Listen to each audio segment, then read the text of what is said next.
jusqu'au verset 80.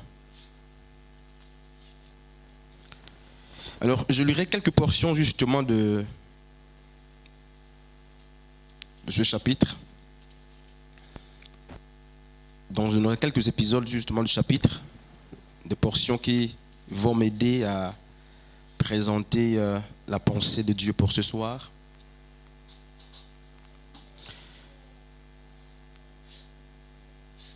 Alors, voici le verset 13.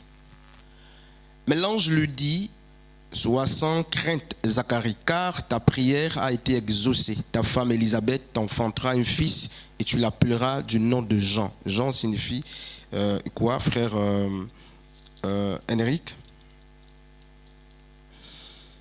Mais l'ange lui dit: sois sans crainte, Zacharie, car ta prière a été exaucée. Ta femme Élisabeth t'enfantera un fils et tu l'appelleras du nom de Jean. Jean qui signifie l'Éternel fait grâce. Et allons plus loin. Le verset 18, Zacharie dit à l'ange: à quoi reconnaîtrai-je cela? Car je suis vieux et ma femme est d'un âge avancé. 19, l'ange lui répondit: moi je suis Gabriel, celui qui se tient devant Dieu. J'ai été envoyé pour te parler et t'annoncer cette bonne nouvelle. Voici, tu seras muet et tu ne pourras parler jusqu'au jour où cela se produira, parce que tu n'as pas cru à mes paroles qui, n'est-ce pas, tu n'as pas cru à mes paroles qui s'accompliront en leur temps. On laisse justement cette partie. Allons-y au verset 31. Voici, tu deviendras enceinte, tu enfanteras un fils et tu l'appelleras du nom de Jésus. Il sera grand et il sera, n'est-ce pas, appelé fils du Très-Haut, et le Seigneur Dieu lui donnera le trône de David, son père. 34. Marie dit à l'ange: comment cela se produira-t-il puisque je ne connais pas d'homme? 35. L'ange lui répondit: le Saint-Esprit viendra sur toi et la puissance du Très-Haut te couvrira de son ombre. C'est pourquoi le Saint-Enfant qui naîtra s'appellera Fils de Dieu. Amen. Alors, nous sommes à notre deuxième jour de rencontre, certainement notre quatrième jour de jeûne. Deuxième jour de rencontre, du moins pour le partage et la prière d'ensemble. Et nous avons à l'esprit la thématique qui est qu'il nous faut, n'est-ce pas, attiser la flamme ou les flammes. Il nous faut raviver la flamme. Alors, regardez ce que Luc, justement, c'est le même qui a écrit Actes. Il parle à Théophile et vous vous rendrez compte justement qu'il est question de certains témoignages de ceux qui étaient témoins oculaires de la vie de Christ et qui ont choisi, n'est-ce pas, de rapporter fidèlement ce qu'ils ont vu. Luc parle donc à Théophile, lui disant ce qui s'est produit, et c'est lui qui raconte au matin justement de ce livre de Luc l'histoire de deux personnages, deux héros très importants dont les ministères étaient justement attachés. C'est l'histoire de Jean le Baptiste et l'histoire de Yeshua, c'est lui qui devait, n'est-ce pas, sauver son peuple. Et Luc nous montre deux familles. Luc nous montre justement un ange qui vient parler. Luc nous montre des réactions diverses. Et il nous montre des événements justement enchaînés, mais qui ne sont pas inscrits dans le même ordre. Il commence par Zacharie, qui est un sacrificateur, un homme de Dieu, justement le mari d'Élisabeth. Il nous montre ce monsieur en train d'exercer le ministère selon justement la coutume juive, tirage au sort. C'est lui qui devait justement faire le temps au temple pendant cette période. C'est lui qui devait présenter les sacrifices au Seigneur, du peuple au Seigneur. Et pendant son exercice, la Bible dit que l'ange apparaît pour lui parler d'un sujet qu'il a longtemps évoqué, qu'il a longtemps monté vers le Père sans aucune satisfaction. C'était question justement d'avoir un enfant. Et la Midrash dit justement que cet homme était fatigué, il se lassait désormais, il était fatigué, non pas d'une manière littérale, mais il avait trop demandé qu'il n'espérait plus. Et c'est au moment justement où il ne s'attend plus à avoir un enfant que l'ange apparaît pour lui donner l'information selon laquelle il aurait un enfant. Et l'ange donne le nom de l'enfant, dit-on Jean. Et on a lu avec vous, on a vu la réaction justement de la personne de Zacharie. À quoi reconnaîtrai-je cela? Cette question est posée aussi à Jésus par les apôtres dans Matthieu chapitre 24. Quel sera le signe de ton avènement? À quoi est-ce qu'on reconnaîtra justement que c'est le temps de l'avènement? Vous voyez? Et il se passe que il ne s'arrête pas là, il va dire autre chose. Il dit, je suis vieux et ma femme est d'un âge avancé. Mais avant, n'est-ce pas, plus haut, pardon, vous vous rendez compte que Élisabeth était non seulement vieille en âge, mais Zacharie était devenu vieux en âge, mais une autre information nous dit qu'elle était stérile. Ça, c'est une chose. La deuxième chose, c'est Marie, tout de même, qui reçoit aussi une visite et qui va, semble-t-il, avoir presque la même réaction. C'est un étonnement. Alors, Zacharie s'étonne du fait qu'il est vieux, du fait que sa femme est vieille. Là, il n'évoque pas l'idée selon laquelle la femme est, n'est-ce pas, stérile. Donc, on se demande si le fait de ne pas avoir d'enfant était n'est-ce pas, un problème résultant de la vieillesse de ces deux, ou c'était un problème résultant, n'est-ce pas, de la stérilité. Donc, pour mieux comprendre justement la réaction de Zacharie, dans Luc chapitre 1er, le verset 18, il faut répartir, n'est-ce pas, les chapitres, les versets précédents pour comprendre ce qui est dit au sujet d'Élisabeth. Il est dit qu'elle était stérile. Et la réaction de Marie aussi va nous enseigner ce soir. Marie a eu la même réaction que la personne d'Élisabeth, du sacrificateur Zacharie. Et elle va poser la question, comment est-ce que cela arrivera? Puisque je suis une femme vierge. Elle dit qu'une vierge n'a pas à enfanter. Et l'autre a dit, quelqu'un qui est ménopausé ne peut plus avoir d'enfant. Une même réaction, l'étonnement. Mais il se passe que, à la suite de la réaction de Zacharie, mais il y a eu des blâmes, des griefs. L'ange a puni ou maudit la personne de Zacharie pour sa réaction. Laquelle? Est-ce parce qu'il a dit que je suis trop vieux? Il a dit la vérité. Est-ce parce qu'il a dit que sa femme est trop vieille? Mais il a dit la vérité. Pourquoi est-ce que l'ange, n'est-ce pas, Gabriel, semble-t-il, qui est le même qui a parcouru les deux familles, qui a visité les deux maisons, n'a pas aussi puni, n'est-ce pas, Marie, la mère de Jésus et la fiancée de Joseph? Pourquoi Zacharie va-t-il devenir muet pour avoir posé la question de savoir à quel signe est-ce que je reconnaîtrai justement que ce que tu as dit est ou arrive? Pourquoi lui? Pourquoi pas Marie?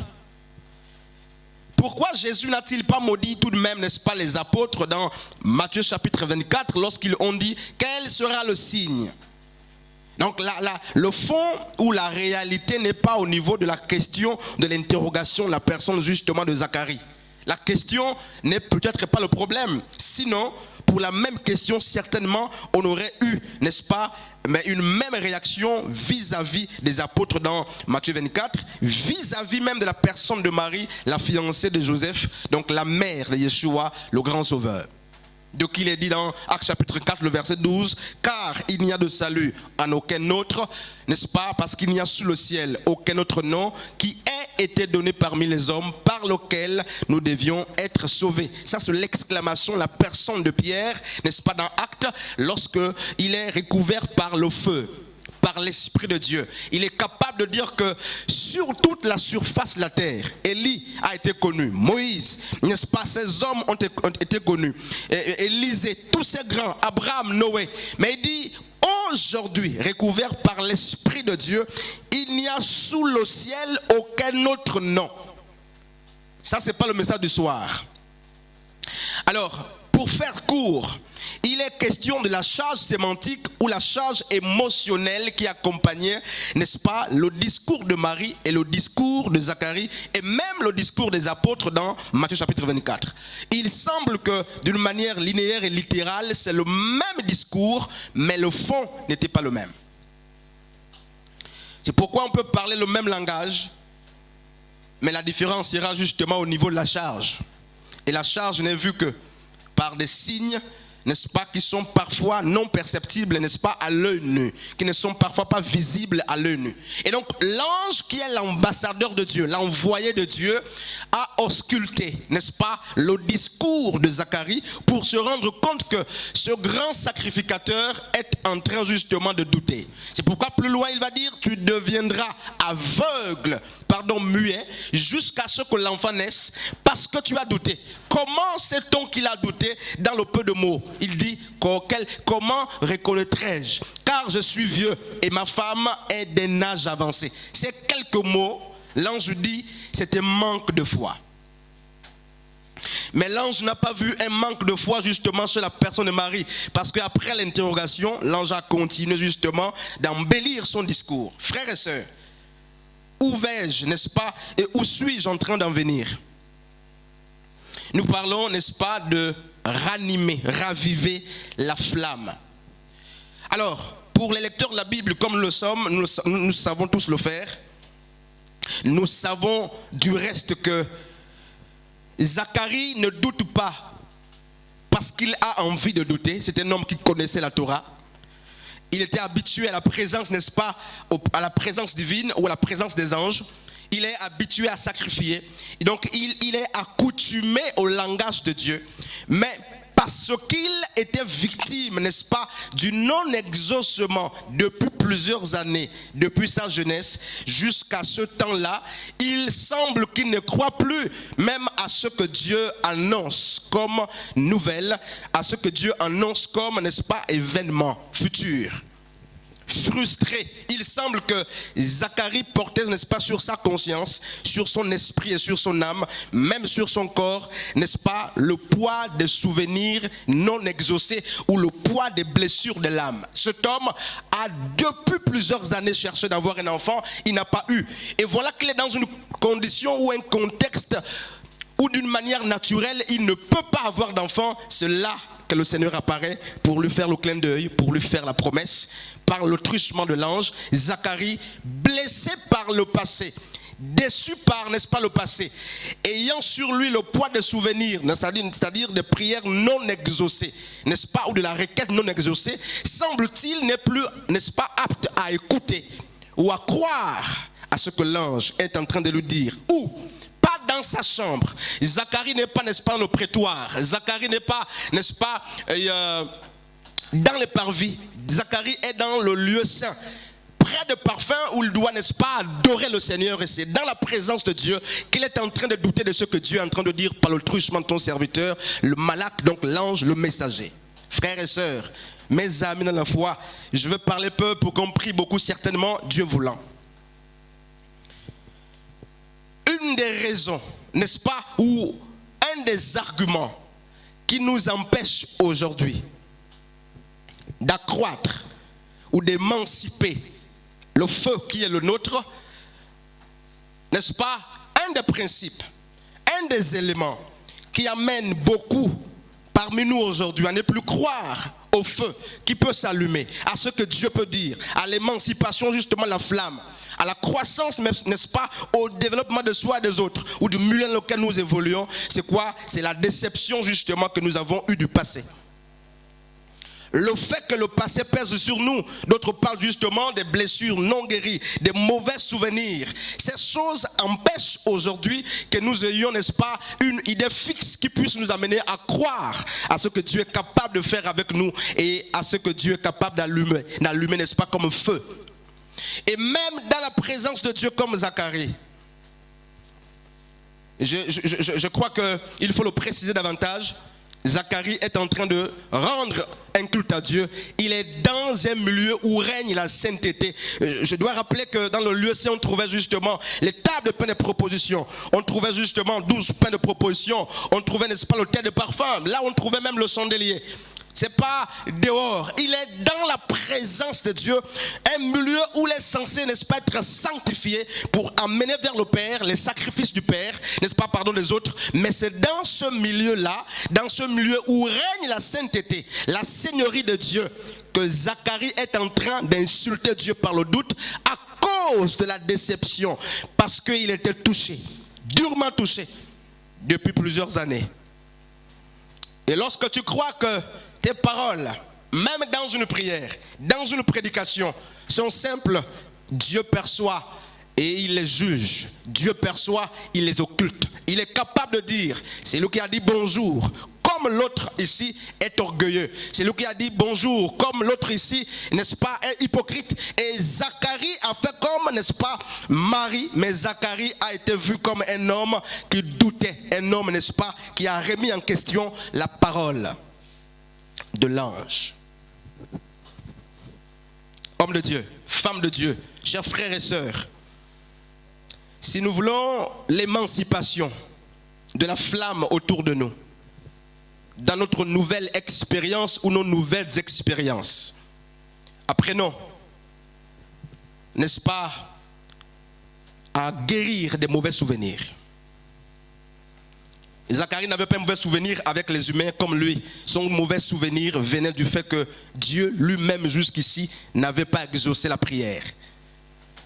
Et ce souvenir l'amène à douter désormais, n'est-ce pas, d'une pensée, d'une parole qui vient de Dieu. Il aurait dû sortir de là, n'est-ce pas, en joie avec un grand feu, une grande flamme, mais il sort muet. Parlant au peuple désormais, non par une voix exclusive, mais par des signes, jusqu'à ce que Jean-Baptiste, n'est-ce pas, mais naquit, Zacharie est resté muet. Homme de Dieu et femme de Dieu. Le problème de la flamme aujourd'hui, ou le problème justement qui est le nôtre, nous ne le voyons pas seulement sous l'angle justement du péché. Nous ne le voyons pas seulement sous l'angle justement, je ne sais pas, chacun le range. Mais j'aimerais aujourd'hui nous amener à voir ce problème de feu ou de flamme qui doit, n'est-ce pas, s'émanciper dans, n'est-ce pas, le poids qu'exerce sur nous les souvenirs mauvais du passé. Les mauvais souvenirs du passé. C'est pourquoi vous pouvez parfois voir les hommes avec l'envie de faire le ministère comme, d'imiter, de forcer. Ils font des choses. Vous avez l'impression qu'ils ont des défis, n'est-ce pas? Ils ont des objectifs à atteindre, mais assez souvent, c'est la frustration qui les amène à bâtir. Assez souvent, c'est le souvenir du passé, l'amer souvenir du passé qui explique, n'est-ce pas, leur rectitude comportementale aujourd'hui. Ils sont touchés qu'ils ne sont pas guéris. Et une blessure, n'est-ce pas, mais mal cicatrisée, est toujours prompte à s'ouvrir à tout moment. Chaque petite action mal posée sur, n'est-ce pas, un endroit mal cicatrisé est capable, n'est-ce pas, de vous faire revivre le même chaos du passé. Et comment est-ce que l'Église veut-elle raviver la flamme dans le ministère, raviver la flamme dans le foyer, à l'église, peu importe, n'est-ce pas, dans ton milieu scolaire, peu importe justement la couche dans laquelle tu peux te mettre. Comment cela est-il possible lorsque les mauvais souvenirs n'ont pas été guéris? Zacharie n'avait pas été guéri du non-exaucement. Et c'est pourquoi, lorsque l'ange lui dit, tu auras un fils, il nie dans la présence de Dieu vivant dans le lieu saint. Dans le lieu saint, frère. Et il sort de là triste. Au lieu de sortir, n'est-ce pas, la présence de Dieu avec une grosse flamme allumée, capable, n'est-ce pas, de consumer, d'embraser les autres qui se tonnent lorsqu'il sort. Il sort de là triste avec un petit feu. Il sort de là triste. Désormais, l'homme qui devait s'exclamer pour dire, n'est-ce pas, aux autres ce que Dieu lui a dit, commence à parler, n'est-ce pas, avec des signes, parce qu'il est devenu muet. Qu'est-ce qui aujourd'hui pèse sur toi, frère, sœur, et qui est capable, n'est-ce pas, comme mauvais souvenir, de t'empêcher d'allumer la flamme, de raviver la flamme? Quel est ce mauvais souvenir qui est capable de t'empêcher de raviver ta flamme? Et c'est possible. Et beaucoup parmi nous, justement, vivent des expériences, disent-ils, n'est-ce pas, nouvelles, mais ces expériences qu'ils qualifient de nouvelles sont, n'est-ce pas, imprimées du poids et de l'influence des souvenirs du passé. Ils ne peuvent plus faire confiance aux hommes de Dieu pour avoir été déçus par les hommes de Dieu. Ils ne peuvent plus faire confiance aux églises pour avoir été déçus par les églises. Ils ne peuvent plus faire confiance même à eux-mêmes pour avoir été déçus hier. Le passé, frère, est en train de nous empêcher de bâtir un meilleur lendemain. Et il n'y aura pas de grandes flammes si nous n'apprenons pas à guérir justement, à mieux et à bien guérir, n'est-ce pas, du poids du passé. Je finis quelque part ici. Du poids du passé. La mauvaise aventure amoureuse, c'est une parenthèse, peut t'amener aujourd'hui à ne plus tomber amoureux. Je te dis la vérité. Le fait qu'une femme, une fille ait observé pendant 10 ans de sa vie comment son père torturait sa mère peut l'amener à dire je ne vais jamais me marier. Frère, j'ai suivi un film hier, très tard, et il y avait permettait justement une femme qui a ouvert un site de rencontre dédié aux gens mariés. Et les gens mariés pouvaient aller pour justement s'amuser avec d'autres personnes sans que leur partenaire, n'est-ce pas, ne soit informé. Au début, je ne comprenais pas le film, mais à la fin, je l'ai compris. J'ai compris, selon mon analyse personnelle, que mais la personne qui a ouvert le site l'a ouvert simplement pour tuer tous ces mariés qui devaient céder. Certainement, d'ailleurs, c'est ça, la personne avait un mauvais souvenir de l'infidélité.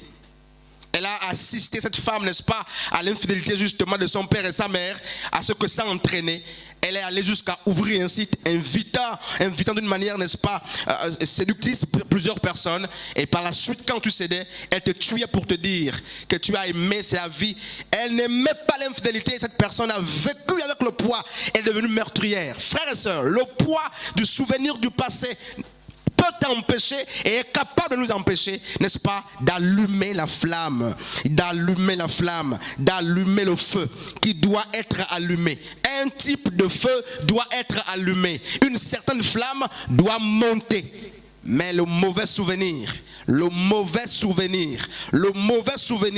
t'amène même dans la présence de Dieu à parler comme Zacharie. Et tu es audacieux et capable de dire à l'ange de Dieu, ce que tu dis, je ne crois pas. Même si tu ne dis pas ouvertement que tu ne crois pas, dans ta manière de parler, l'ange arrive à décrypter, n'est-ce pas, mais le doute. L'ange décrypte le doute justement dans la parole de la personne du sacrificateur. Pas du pianiste, pas du chanteur, sacrificateur. Où était-il? Dans le lieu saint. Que faisait-il? Il était prêt justement à brûler les parfums. Il était prêt, n'est-ce pas, l'autel de parfum où l'on fait l'adoration. Il semble que c'est le dernier élément après lequel on rentre dans le Saint de Saints. C'est là que le souverain sacrificateur, le sacrificateur justement Zacharie doute de la parole de Dieu. Et si j'étais là, certainement, je n'aurais pas vu justement le doute dans ce qu'il disait. Mais l'ange a vu. Amen. Frères et sœurs, la flamme s'allume aussi lorsqu'on arrive à penser, n'est-ce pas, les mauvais souvenirs du passé qui peuvent constituer une épine dorsale, n'est-ce pas, au bâtissement de nos nouvelles expériences. Et ces choses, semble-t-il, on n'en parle plus. Tu sais pourquoi tu ne peux plus te mettre avec un mari? Tu sais pourquoi tu ne peux plus te mettre avec un homme? Tu sais pourquoi tu ne peux plus faire confiance au groupe que tu gères à l'église? Et inversement, tu sais pourquoi tu ne peux plus faire confiance à ton responsable à côté? Mais les douleurs du passé, les mauvais souvenirs t'en empêchent. Mais comment veux-tu faire, n'est-ce pas, allumer la flamme avec ce poids, n'est-ce pas, que t'impose le mauvais souvenir? Je finis quelque part. En grec, l'expression adéquate pour parler d'enfant, c'est teknon. Et teknon est le terme générique pour parler d'enfant. Comme quand vous prenez anthropos, vous trouverez justement arène, aner, télus, gouné dedans. Dans l'anthropologie, vous trouverez l'homme et la femme. Donc, teknon, c'est le terme générique dans lequel on trouve justement, mais c'est le terme qui désigne enfant en français, d'une manière linéaire et générale. Et quand vous prenez teknon en grec, vous verrez d'autres expressions parlant des enfants. Paido par exemple, vous verrez nepios, vous verrez brephos, vous verrez ius par exemple. Toutes ces expressions aussi renvoient aux enfants avec justement des connotations parfois variées. Et paidon est directement comparé justement à népios. Et c'est cette expression que l'apôtre Paul emploie justement dans 1 Corinthiens chapitre 13, je crois 14 là-bas. L'expression népios, vous la trouverez justement dans Romains chapitre 2, le verset 20. C'est la même expression qu'on trouve dans Galates chapitre 4, le verset 1er. Et même dans 1 Corinthiens chapitre 3, le verset 1. C'est l'expression népios. Mais regarde la différence. Pour que je termine la prédication ou l'exhortation de ce soir. Il est mieux pour nous d'être justement, plutôt que d'être les népios, mais d'être justement les païdon. P-A-I-D-O-N. Ça signifie enfant. Népios signifie aussi enfant. Mais la différence que les païdon sont des enfants qui évoluent d'une manière naturelle. C'est-à-dire enfant, tu es véritablement enfant et tu es conforme à ton âge d'enfant. Tu fais ce que fait un enfant de ton âge. Tu es donc enfant, il n'y a pas de problème à ce niveau. Mais népios, Paul dira, quand j'étais enfant, je parlais comme un enfant. Je raisonnais comme un enfant. N'est-ce pas? Je pensais comme un enfant. Maintenant que je suis devenu grand, je parle, je raisonne et je pense comme un grand. Népios, lorsqu'on dit vous êtes népios, ça signifie qu'en réalité, vous avez refusé, n'est-ce pas, de grandir. Et vous avez adopté dans une période, n'est-ce pas, non nécessaire, les habitudes des enfants. C'est-à-dire, littéralement, vous êtes en retard. Mieux encore, népios est utilisé assez souvent pour qualifier les personnes immatures. Donc, c'est une expression péjorative comparativement à païdon, justement. Et le problème avec justement, le problème qui mit l'église, parlant justement des mauvais souvenirs, est que il n'y a que les népios, assez souvent, n'est-ce pas, qui ont du mal à faire passer les souvenirs du passé.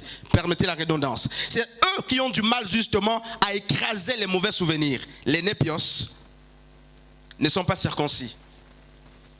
Je ne parle même pas des préfos qui sont des fils intermédiaires.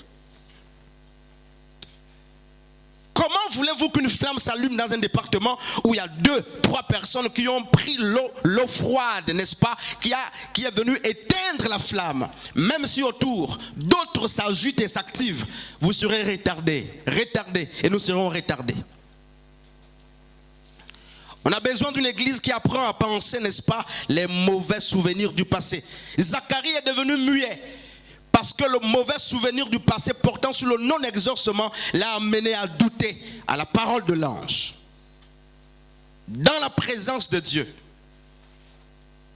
Et tout le monde pouvait penser, si on nous amenait à faire une analyse textuelle, n'est-ce pas, de la réaction de Zacharie face aux propos de l'ange, c'est pas sûr qu'on devait voir l'orgueil, qu'on devait voir le manque, n'est-ce pas, de foi.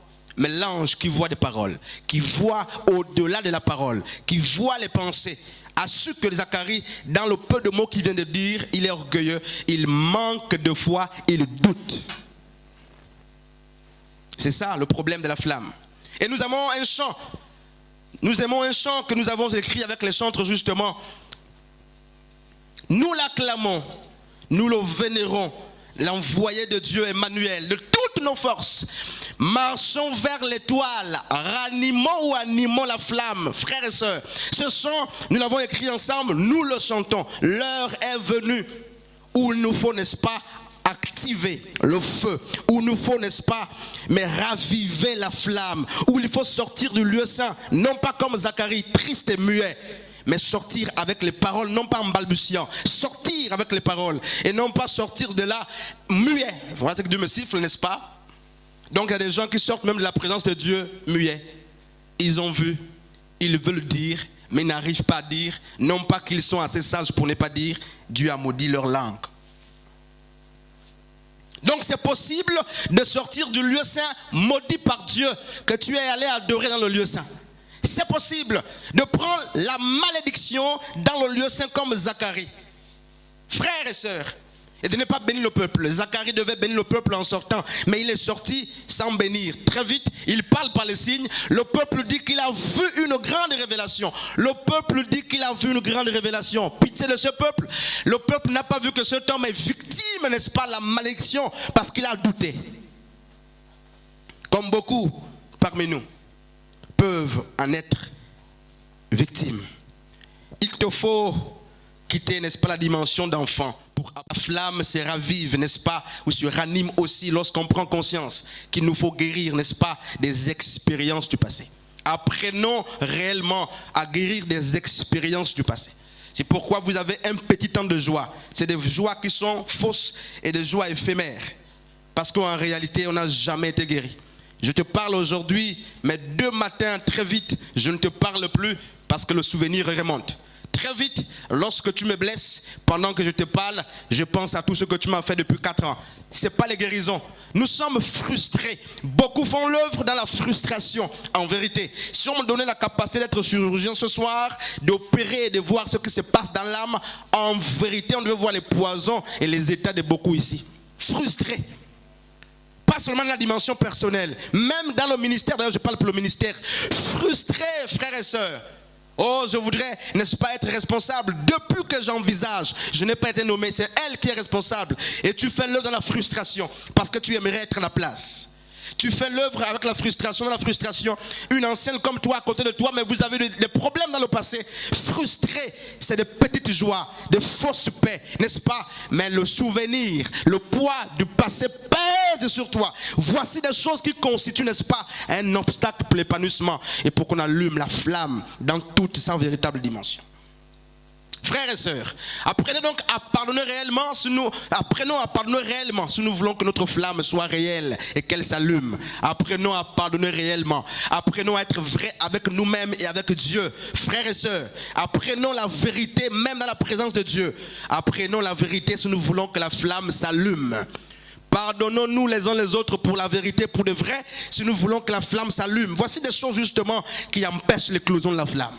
Et nous cherchons assez souvent la flamme ailleurs. Nous cherchons la flamme ailleurs. Les dons sont présents. Les charismes sont présents. L'Esprit de Dieu est présent. Mais il y a un problème majeur.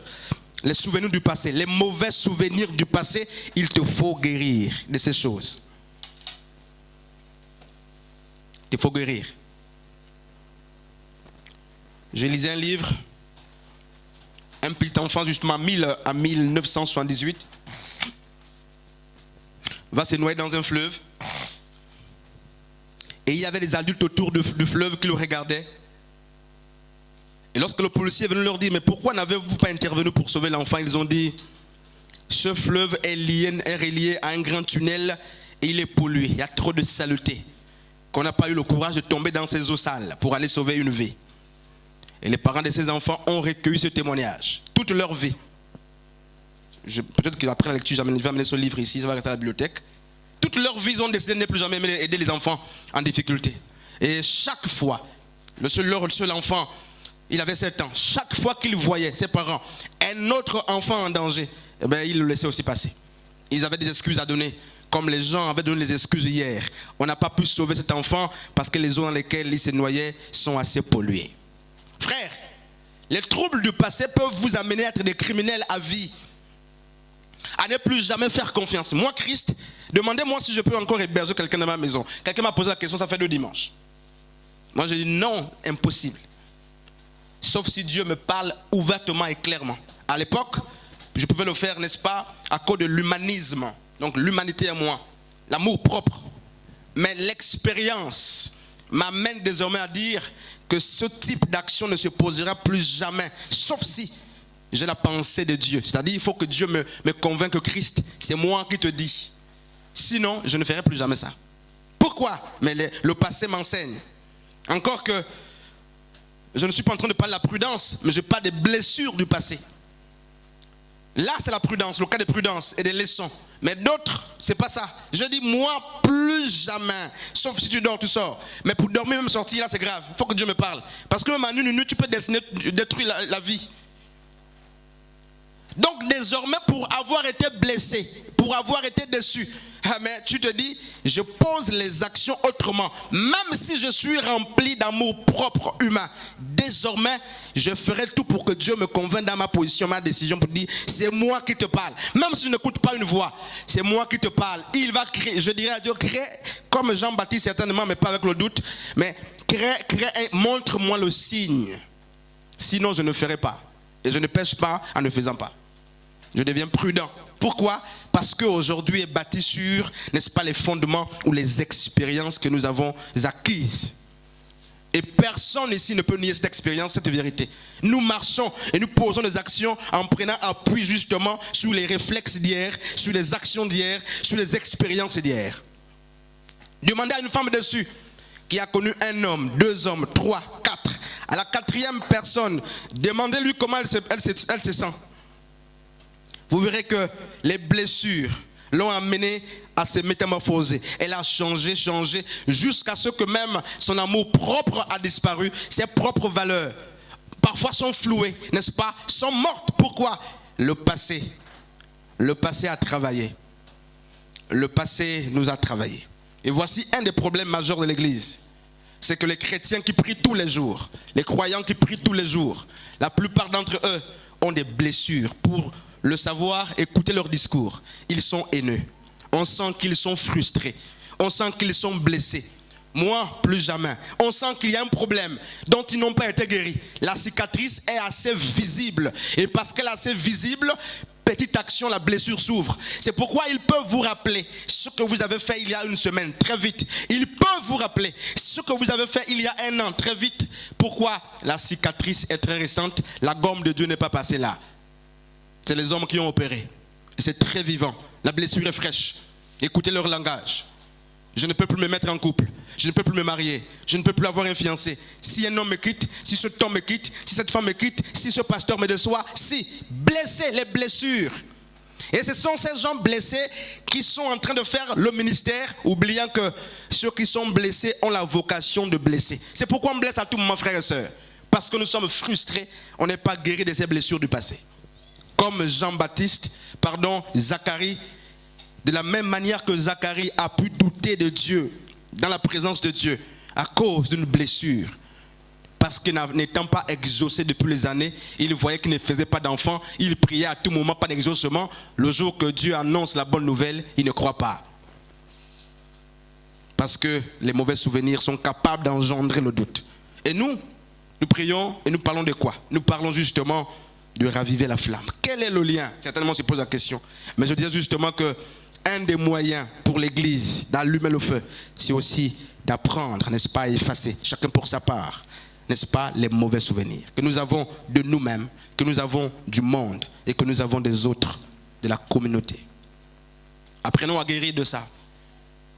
Si nous voulons véritablement allumer le feu à l'Église, qu'on vienne prier avec la vérité, dans la simplicité, sans des murmures, qu'on vienne prier léger comme l'aigle, qu'on vienne prier, n'est-ce pas, mais déchargé.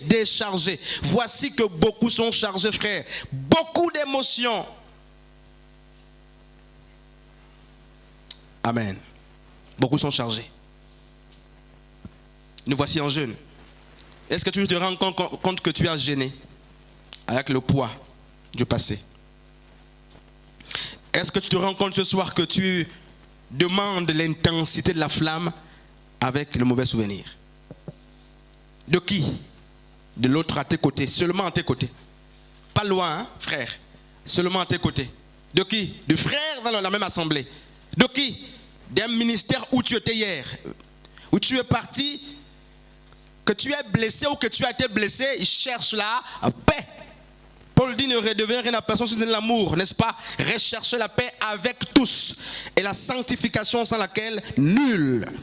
Ça c'est Hébreux 14, 12, là-bas 12, 14. Nul ne verra le Seigneur. La paix là a disparu. Nous faisons l'œuvre avec, n'est-ce pas, les blessures.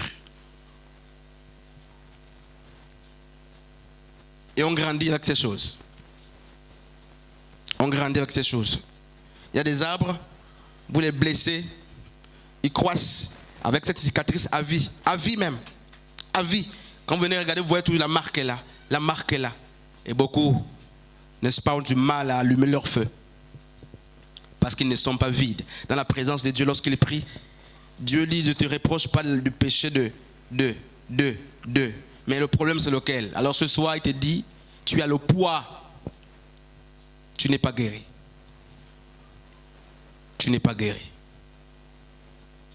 Même quand nous essayons de restaurer la paix avec nous-mêmes, c'est une paix éphémère.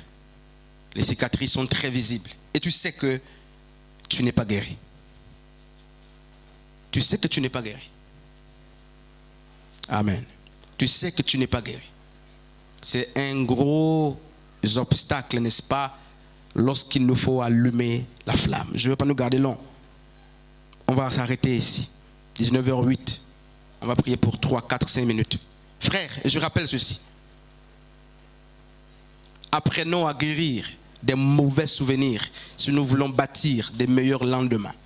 Auquel cas, les meilleurs chefs-d'œuvre que nous construirons demain auront toujours, n'est-ce pas, l'image et la ressemblance de notre passé. Si vous ne guérissez pas justement des expériences du passé, vous ne guérissez pas, n'est-ce pas, des mauvais souvenirs, des blessures du passé, vous bâtirez les lendemains avec justement des fondements de la frustration et vous n'irez pas très loin. Il y a des gens qui ont dit je serai pasteur à tout prix.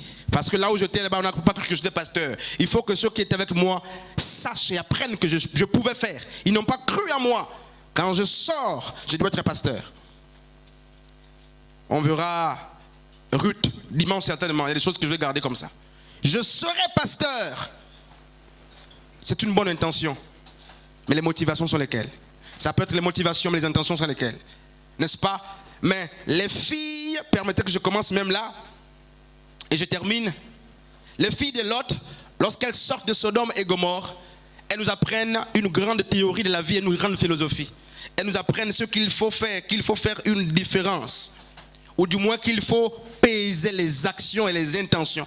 Elles ont eu des motivations pures, n'est-ce pas, rendre perpétuelle leur descendance. Mais elles ont aligné sur les motivations des mauvaises actions. Du coup, le résultat final est maudit par Dieu. Pourquoi?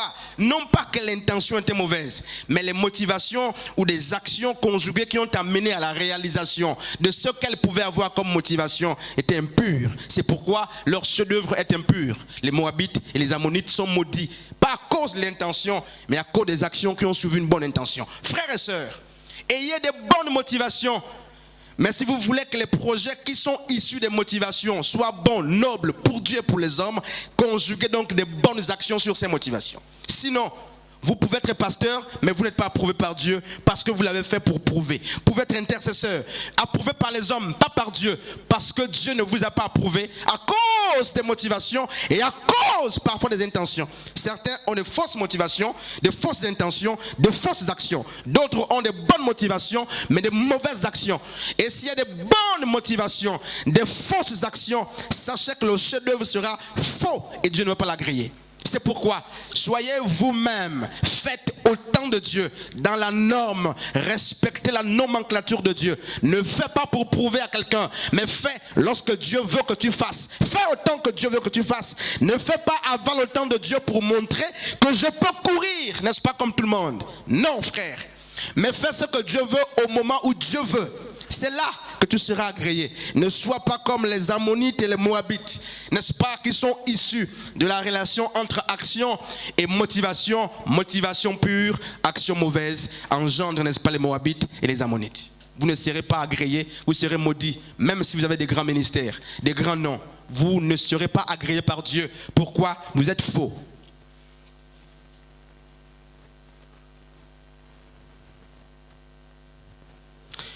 Que Dieu nous bénisse. Je voudrais que tu inclines ta tête un instant.